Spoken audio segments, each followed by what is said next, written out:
அவர் நேரடியாக திமுகவே கடுமையாக விமர்சிக்கிறாரு. முதலமைச்சர் ஸ்டாலினையும் கடுமையான விமர்சனங்கள், அங்கிள்னு கூப்பிட்டெல்லாம் விமர்சிக்கிறாரு. இது மக்கள்கிட்ட எந்த அளவுக்கு போய் சேரும்?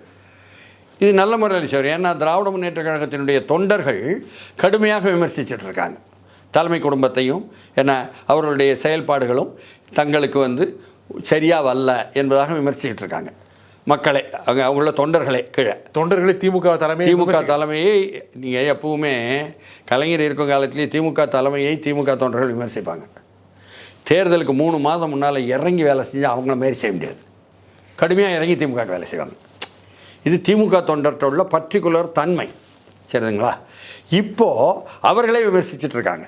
அதனால என்ன அங்கிள், என்ன இப்படியெல்லாம் பண்ணுறீங்களே அங்கிள் அப்படின்னு சொல்லி போட்டு கிண்டல், அதாவது இங்கே தாக்கி பேசுவது என்பது மிகவும் கடுமையான உணர்ச்சி வசப்பட்ட வார்த்தைகளில், இப்போ சீமான் பேசுகிறார்ல அதுமாரி உணர்ச்சி வசப்பட்ட வார்த்தைகளில் தாக்கி பேசுவது என்பது ஒரு வகையான பரப்புரையில் எதிர்த்தரப்பை வீழ்த்துவது.